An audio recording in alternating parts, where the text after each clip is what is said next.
Hello students, good afternoon. How are you all? I hope you are all fine. I am Lakhan Vidya and I am your mathematics teacher for class 10. So we will start our first topic. Our first topic is real numbers. Do you guys know what is real numbers? Real numbers are the numbers which we could represent on the number line. Okay, and they are denoted by the symbol, by the letter capital R. And there are various types of numbers. Before starting real numbers, we will look onto various other types of numbers. For example, natural numbers, whole numbers, integers, rational numbers, irrational numbers, prime numbers, composite numbers, such. For example, first is natural number. Natural numbers are the numbers which start from 1 and are up to infinity. Infinity is denoted by the symbol this, and natural number is denoted by the capital letter N. Okay, and now we'll look for whole numbers. Whole numbers are the numbers which start from 0 and are up to also infinity, same as of natural numbers, and they are denoted by the letter W. Okay, now integers. Integers consist of both positive numbers and negative numbers as well as 0 along with the 0, and they are denoted by the capital letter Z. And after that, rational numbers. We guys know that rational numbers are the numbers which are of the form of P upon Q. P upon Q. Here, P is a denominator, numerator, and Q is denominator.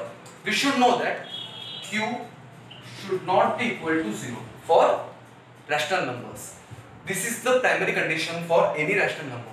For example, a rational number example could be 2 upon 3. Here we can see that the 2 upon 3 is here, 3 is not equal to 0, and hence 2 upon 3 could be termed as a rational number. And irrational number.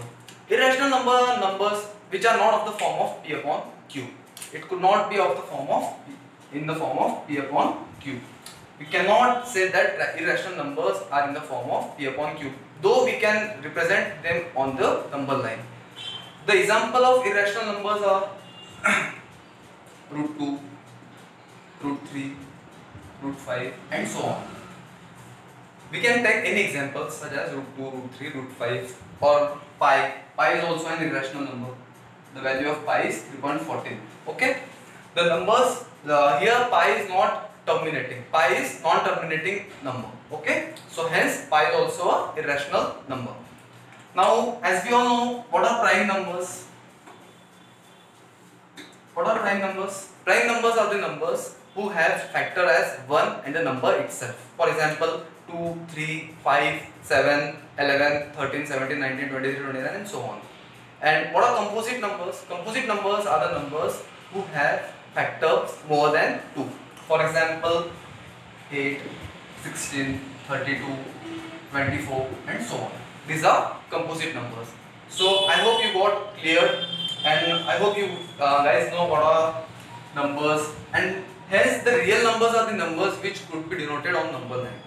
Number line is as follows. The middle number is 0. The numbers to the right hand side of 0 are positive numbers, and the numbers to the left hand side of the number are negative numbers. So here are negative numbers and here are positive numbers. Okay? And real numbers could well be denoted on the number line. All the numbers which are denoted on the number line are real numbers. Okay? So we'll start with Euclid's division lemma. Euclid's division lemma is the first theorem of our real numbers chapter. What is actually a Euclid division lemma means? Euclid is a name of the scientist, and we all know what is division. Division is something we used to perform in our earlier maths classes or anywhere in our day-to-day life also. And lemma. Lemma means a setup. Actually, a lemma means a setup or a proposition which was already proved and is now being used in our day-to-day regular equations to solve for division purpose. Well, Euclid's division lemma is actually used for purposes such as it is used to find HCF, highest common factor. It is a way to find highest common factor. For example, I'll write here Euclid's division lemma. Okay. Let's take an example before starting. For example, if A and B are two positive integers, if A and B are two positive integers such that if A is divided by B, If A is divided by B, then there will be, of course, there will be a quotient and there will be a remainder. So we can write it in the form of A is equal to BQ plus R. This is Euclid's division lemma. What does it mean? Here A is the dividend, B is the divisor, Q is for quotient and R is for remainder. There exists one condition for Euclid's division lemma for R. The value of R should not be lesser than B, and it is of the limit from where 0 is less than equal to R less than B. So the value for R is less than equal to 0, 0 is less than equal to R and less than B. So let's take an example to understand Euclid division lemma better. For example, let's divide 45 by 6. If we divide 45 by 6, we will get some quotient and some remainder. Let's here 45, here A equal to 45 and B equal to, let's suppose, C.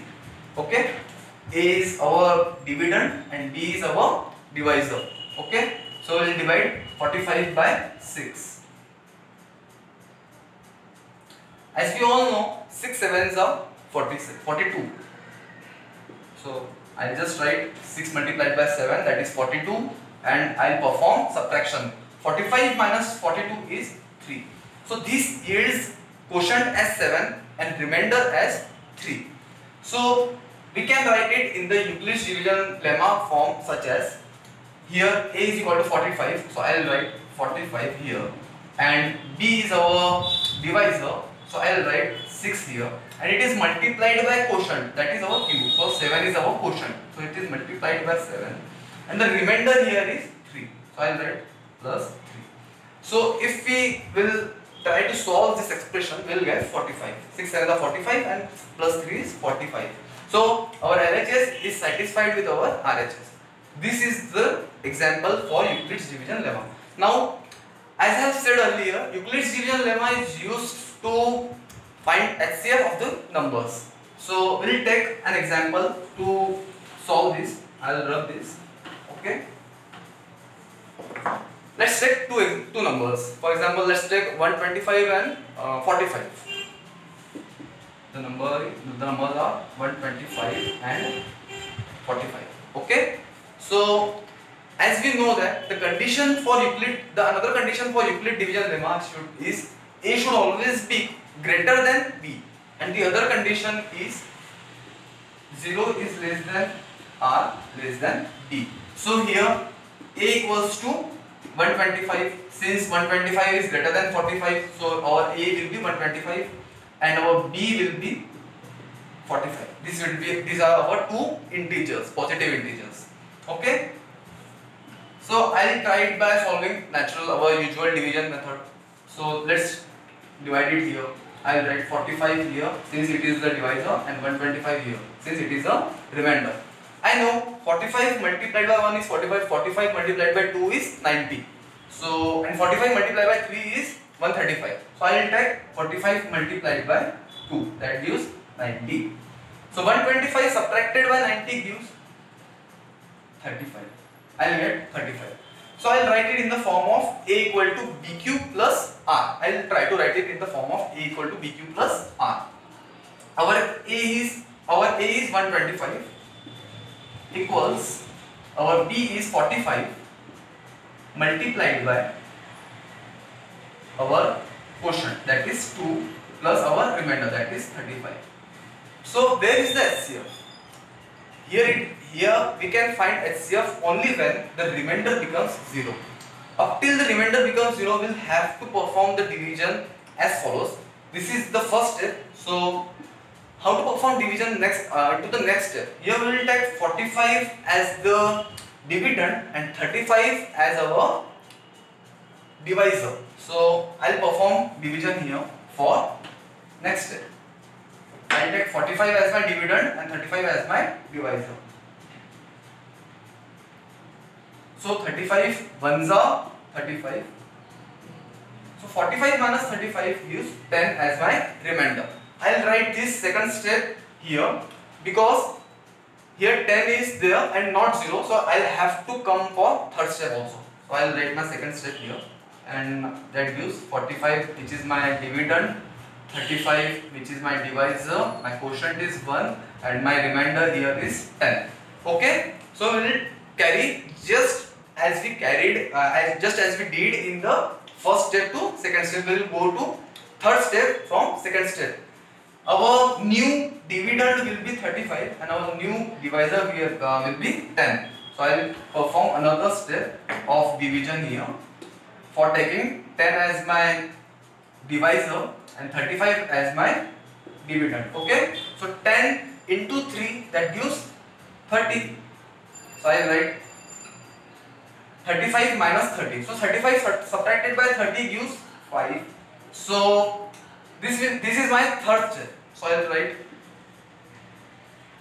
35 as my dividend, 10 as my divisor, and 3 as my quotient, plus 5 as my remainder. Okay, I hope you guys are understanding.